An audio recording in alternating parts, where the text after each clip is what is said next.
Olá, aluno do terceiro ano. Nós vamos agora corrigir a terceira semana do PET complementar. Só lembrando que nem todas as escolas o PET complementar é o mesmo. Eu acredito que esse é da maioria das escolas. Então vamos lá? Já aviso, qualquer dúvida pode deixar nos comentários que eu vou ter prazer em te responder. E se puder, deixa um joinha aí ou algum comentário só para me ajudar. Então, olha lá. Primeira pergunta aí, é uma semana bem pequena, que é o que é luz? Então, gente, o que é luz? Luz é um tipo de onda eletromagnética, né? A onda eletromagnética é aquela formada pelo campo elétrico e pelo campo magnético. Eles são perpendiculares, eles correm juntos, então isso é uma onda eletromagnética. Só que a onda magnética, como a gente já estudou, ela tem várias frequências. Então, a luz é aquela faixa de frequência, né, que a gente chama de luz visível, que está entre o infravermelho e entre o ultravioleta. Então, aqui, por exemplo, nessa aqui está o contrário, né? Está da maior frequência para menor, porque são coisas inversas. Quanto maior a frequência, menor comprimento de onda. E aqui essa ordem está de comprimento de onda, né? Então, a gente vai ter aqui, ó, aquela parte de radiação, raios gamas, raio X, aí ultravioleta. Então, a luz visível, essa radiação que está entre o ultravioleta e o infravermelho. Esse é o espectro de luz visível que a gente luz visível, porque é a luz que a gente consegue enxergar, né? Então, a resposta que eu daria a essa questão, e que está aí no PET, é assim: luz é um agente físico que, atuando nos órgãos, produz a sensação de visão.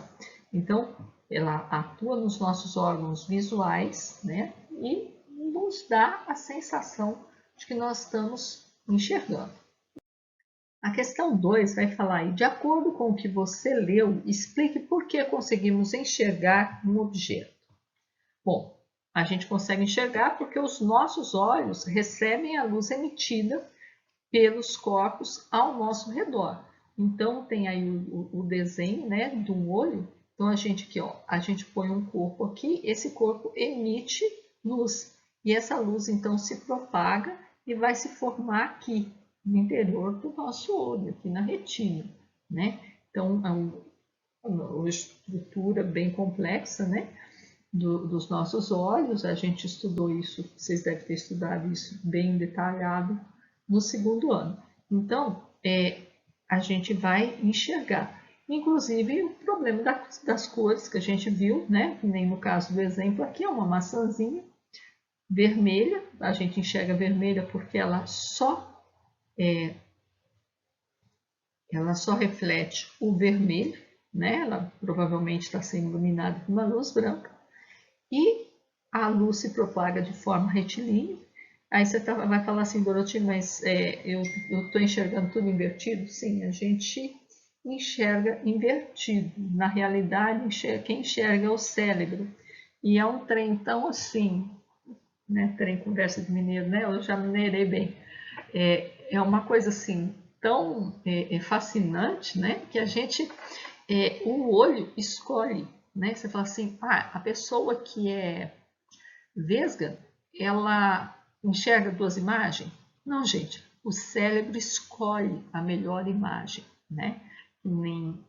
Tem muitas pessoas que eu conheço, inclusive eu uso lente de contato, mas eu uso, como eu já estou de uma certa idade, né?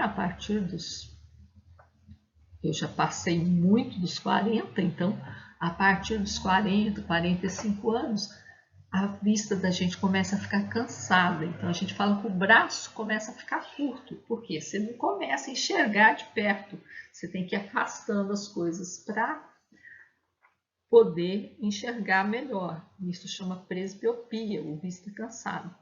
É muito semelhante à hipermetropia. Só que, além disso, desse problema de vista cansada, eu já tinha problema com astigmatismo, né? Algumas pessoas já tinham miopia, por exemplo. Então, é comum a pessoa usar lente para um defeito no olho, lente para outro defeito no outro olho. E vocês nem percebem, parece que a pessoa, assim, a pessoa acostumando com o uso, né? Então, quando ela está olhando de longe, o cérebro dela está escolhendo o que está sendo visto por um dos olhos. E quando ela está lendo de perto, ele está escolhendo a imagem do outro olho, que é o que está com a correção para aquilo.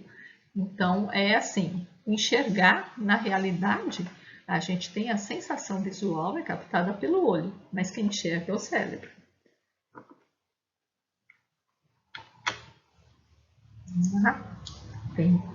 Tem 3, eu tenho certeza. Bravo. Então lá, na 3 ele pergunta aí, quais são os princípios luminosos? Explique cada um deles.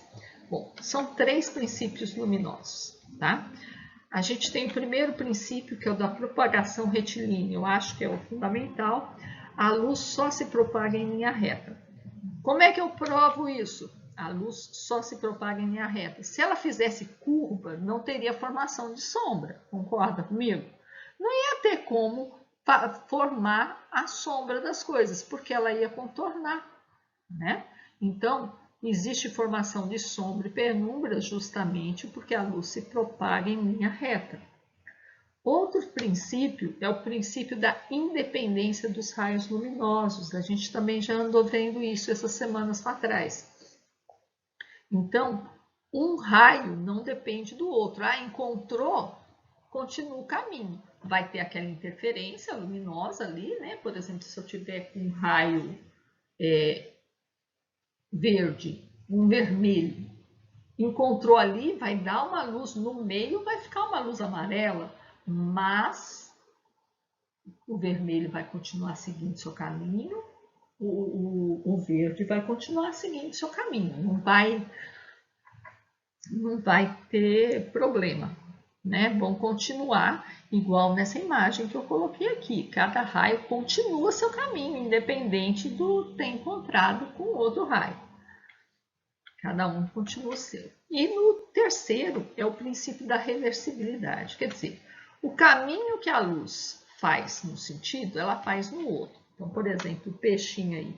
O peixinho vê o gatinho através do espelho, o gatinho vê o peixinho através do espelho, né? Então, o princípio, se você vê alguém, esse alguém, na hora que você está vendo ele, com certeza consegue te ver, né?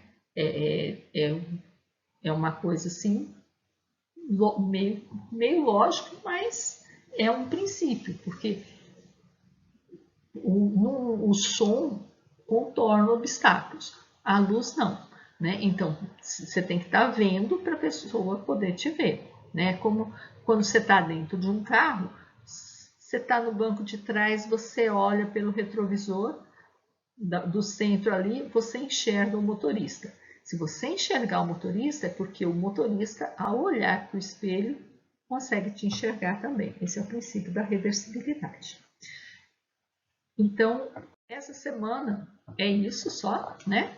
E semana que vem, a última semana do PET oficial, né? Semana 4 do PET, quase acabando o bimestre aí. E eu te espero até lá, tá? Até a semana que vem.